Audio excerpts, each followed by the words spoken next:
Hey guys, MindPlux here, and today I'm going to be talking about TF2's hype culture.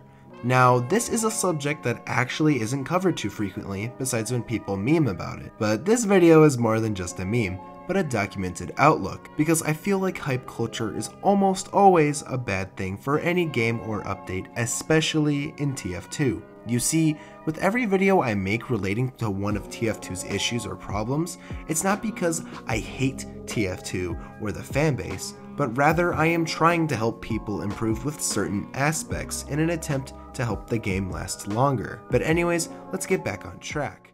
Hype. Something that brings many fellow people in a fanbase together for an update. You wouldn't think it's bad with just that one statement, but I do.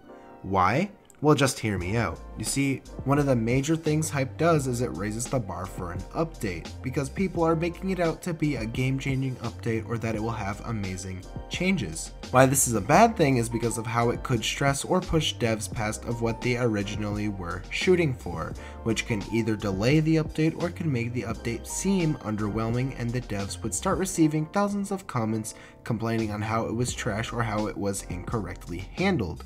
Now, does this sound familiar? Yeah, Jungle Inferno was a perfect example of bad hype culture taking place. People are making it out to be the update that saves TF2, the update that reworks Pyro perfectly. But when the update dropped, that's not what we got. So then people rushed to the threads to complain about the developers failing to meet expectations that couldn't be met. This makes the update seem worse than it actually is, because Jungle Inferno may not have been perfect, but it still had a lot of amazing changes and additions, from the complete balance overhaul to this. Now, I am not saying you can't complain about actual problems within the update, because it did take forever to come out and had the same issues any big update has on launch day. Not to mention that they basically did no competitive reworks when they said that they would be included. But what I am saying though is that there is more complaining than there should have been, because the original bar was raised when the team wasn't ready for it to be. It's also especially bad to talk trash towards the devs because we only have 5 to 7, of which could easily leave TF2 for any other departments in Valve, because Valve does not operate like a normal company. It allows their employees to work on whatever projects they want, and so if they get sick of TF2, they could easily move on. This is the main reason why I think the current hype culture is bad and could actually accelerate TF2's death. Now, here's a little hype cycle circle that I came up with based off what I've seen through all major updates since early 2013. As you can see, it starts off with the initial hint of an update / rumors, which then leads into further expectations and more hype. But then the hype is either delayed or hasn't came out yet, so then people start complaining. Finally, then the update comes out, but when it drops, people still complain about the various issues on the first few days of launch. Then the cycle repeats itself after the update is over. Now, this circle can be wrong, as not every update will have these exact things take place. Just generally, this is how it normally goes down from end of the line to the invasion update. So where is the hype created? Well, there are multiple ways on how hype is spread through our community, from r/TF2 forums to people just talking to each other. Because when people start interacting with each other about a possible update, both of them start to get hyped or excited and then possibly go and spread the news to others. Think of this like a story. A story gets heard by someone, then that someone shares it with other people. And it just starts a huge chain, and along that chain, there will be extra exaggerations or rumors attached to the story, which is where the bad hype is made, alongside those rumors and exaggerations. Now quickly, I want to clarify that being happy or excited for an update or for a game isn't bad. It's when you spread that excitement to someone else pre-update and then you go and exaggerate what you heard. Another source in the community responsible for hype and speculation is Valve News Network.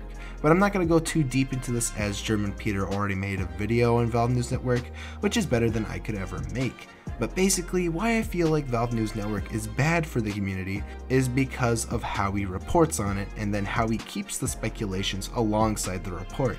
Yes, he might label it as speculation, but this does not prevent people from getting hyped. Now, hype isn't actually always started by people, but sometimes by the company, because companies know how communities and people work. They know if they market an upcoming game with a lot of promised features and it being revolutionary, people would spread that message, in which the company sparked the potential for hype, and normally these communities do carry it out. An example of this is Watch Dogs. It was marketed as some revolutionary, amazing game with innovative features. Everyone got really hyped for it, but then when they actually got to playing the game, it was only standard. What's the company's motive for spreading hype? Money. If their game is heard by more people, potential sales skyrocket upwards, which gives them a lot more money. Now, this kind of hype is not the people's fault as they were deceived or lied to by the company, but the company's fault, because the company already exaggerated their game for us. So how does someone prevent this hype from being used in a negative way? Well, first off, stay aware of what you're saying. Catch yourself if you start hearing yourself exaggerate. By stopping yourself, you can stop from elevating the expectation of someone else on the update at hand, which could cool down the hype surrounding it if enough people do it. Now, obviously, this wouldn't cool down the hype 100%, but every little step counts. Secondly, have your doubts. I know it's not fun having a doubt in your brain that a game or update could be really bad or not at the level everyone else is making it out to be, but you gotta remember this phrase: hope for the best and prepare for the worst. By doing this, your perception on an update won't be as harsh compared to a person who was blinded by the hype. Even by doing this though, you probably still would be disappointed, as you still do hope that the company would handle the game/update well. Now, hype isn't a total bad thing all the time. There are actually ways to use hype that are pretty good, like sharing your excitement without any exaggerations or attachments, because it's always fun to share with a friend who plays the same game about future content.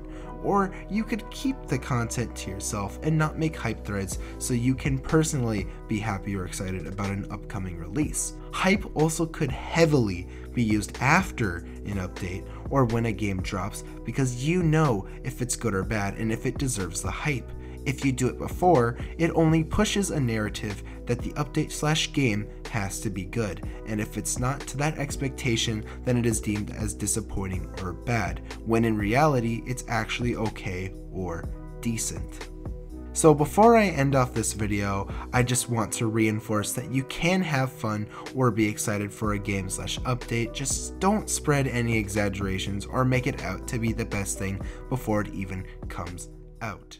Anyways though, if you guys want pointless tweets on your timeline, make sure to follow me on Twitter at IcePlux, and to also make sure to join my Discord if you want to overdose on shitty memes. And so like the video if you liked it, and subscribe for more game related content.